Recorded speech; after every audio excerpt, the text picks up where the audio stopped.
Chair with JP Hair Design. Today we'll be meeting with Jan Edwards. She works with UW-Madison in the Department of Communication Science and Disorders. And they have a program called Learning to Talk, correct? That is correct. That's good. So Jan, would you like to let the viewers know a little bit about yourself? Sure, JP. I'm a professor at UW-Madison in the Department of Communication Sciences and Disorders. In our department, we're interested in how people communicate from the cradle to the grave. So we're interested in all kinds of communication and communication difficulties, things like autism or Alzheimer's, hearing loss, bilingualism, you name it.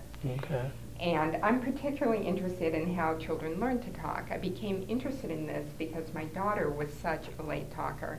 She did not say her first word until she was a year and a half. Okay. So I love my job. I do two things, and I love both of them. First of all, I train the next generation of scientists, and you're going to meet Franzola and Michelle Erskine. Okay. And I study how children learn to talk. My primary interest is in how we can help children be better talkers so that they can be more successful when they get to school. Okay. So learning to talk. Can you tell us a little bit about the program? Okay. So we're very interested in how children learn to talk. So for example, can you remember your kids' first words? I'm sure my wife got it in our little book, but if you're asking me, I probably don't remember off the top of my head. Yeah, well, I'm a language nut, so of course I do remember my son's first word was more, so that probably says something about him. Okay. And my daughter's first word was uh-oh. Okay. And I always tell her, you know, you have to worry about a kid when their first word is uh-oh. Okay. But, you know, children usually say their first words when they're about a year, but I'm sure, you know kids who are maybe started talking earlier or started talking later. Mm-hmm. You know, it's interesting because I think we really take learning to talk for granted. We think of learning to talk like we think of learning to walk. It's just something kids do. Right. But learning to talk is actually a lot more complicated than learning to walk. So if you think about the kids you know, do you know kids who were late walkers?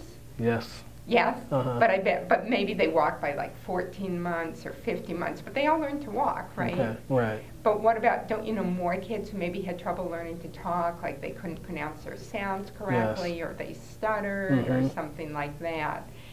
And learning to talk is so important because it's really the basis for learning to read. Okay. You know, kids who are better talkers and listeners are going to be more successful when they get to school. They're going to be better readers and writers. So we know that the first step to the power of reading and writing is learning to talk and learning to listen. Okay. So if we can find out more about how children learn to talk, we can help all children do well in school. So we're always looking for kids to participate in our project. Okay. Is it true that if you learn to talk earlier, that you learn more if you learn, you know, to develop the talk later?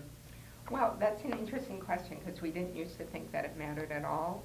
But think about it, you know, if you had a kid who learned to play baseball at 6 or at 10, now it's true there could be a really talented baseball player who started at 10 and was amazing. Right. But probably the 6-year-old's going to be better because they have more practice. Right. So does it matter whether you learn to talk at 12 months or 14 months? Probably not. But the child who learns to talk at 12 months compared to the child who learned to talk at 3 years, one who started to talk at 1 has 2 more years of practice. True. And that's hard to make up for. Yeah.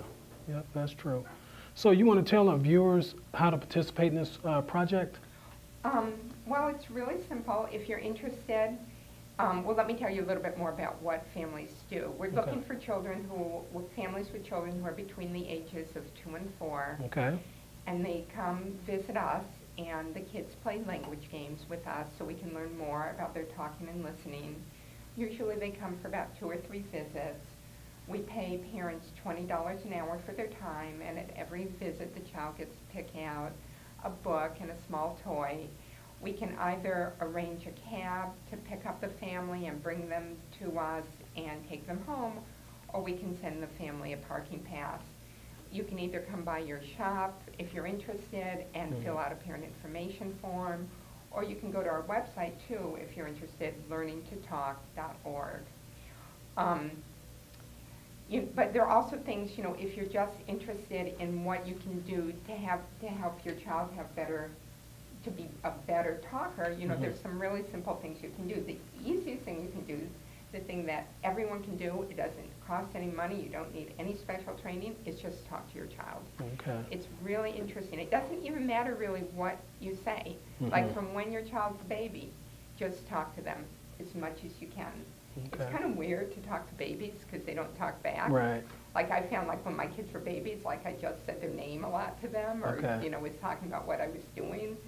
But we found that the more a parent talks to their child, the more words a child knows. So that's how you can give your child that boost of knowing more words when they start school. Okay. And the other thing to do is read to your child. The words that are in books, even in children's books, are different than the words that we say when we're just talking. Like, have you ever noticed that when you read a book to your child, you're thinking, wait, I don't think my kid knows that word. Right. And then you read it, and then they learn it. Yeah, it's pretty that's true. cool that kids can just learn that way. Okay. Well, it's great getting this information from you.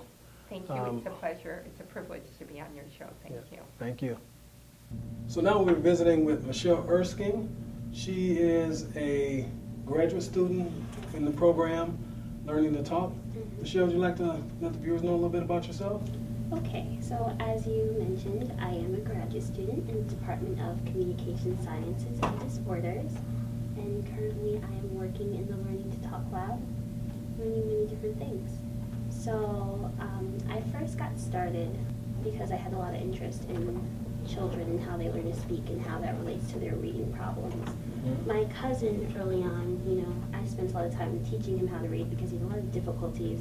And it all started with his inability to learn sounds. Okay. And then once he started school, he had trouble learning words. And then throughout his entire school years and that development, he just had a lot of reading issues, and he had troubles reading different books, understanding different books, and that just drew my interest to this field. Okay. So then when I entered college, I focused on children's language development early on, and then that connection between early language development and literacy. Okay. You know, it's really interesting because I think we often take for granted how difficult it is to learn to speak, and so we don't really pay attention to that, but it's really a complicated process. So when one part of that process is weak or not as strong, then the entire thing falls apart. And in my cousin's case, this negatively impacted his ability to learn to read. Okay. I think it's an opportunity for us to learn about children and their language development, and then apply that to what we can do as teachers and educators in the school. So it's about bridging that gap between what we learn from our research about how kids learn to talk, the different words they use, how they learn sounds, and then it filters off into what we can do as educators to help them become better learners, because if we can teach them to learn more words, they become better readers. Exactly. And another good part is they get paid for it too. Yes. So there is a monetary compensation for coming and visiting because you're really taking your time to help us learn about things and then learn how to apply that to children in the future. So you're helping us inform our educators at the end of the day. Okay. That sounds good. Sounds good. So Michelle, how can parents take part in this? What is their role in this research program? Right, so parents play a huge role in what we do, especially when they come to our program. It's more than just watching their kids interact with us. So parents, oftentimes they ask us, what can I do at home? And you see that Dr. Edwards spoke a lot to that, what you can do very simplistically. And we can show you how to do that just by you watching our sessions. We use specific words when we interact with children, the way that we speak to them, the types of words that we use. These are things that can help stimulate language growth in your children, help them learn more words in the future. That's good. So now we have Dr. Franzo Law to talk to us about learning to talk. Franzo, how's it going? So far, so good. Yourself? Doing good, doing good. Man, it's great to have you on the show. Pleasure to be here. You're going to let us know a little bit about this program. Would you like to let people know a little bit about you? Sure. So from even when I was a little kid, I was very interested in language. My mom was really strict on my language, always correcting my grammar, always making sure that I was learning new words every day. So just from a very young age, she really let me know that language is really important. And so I have always been very sensitive to language.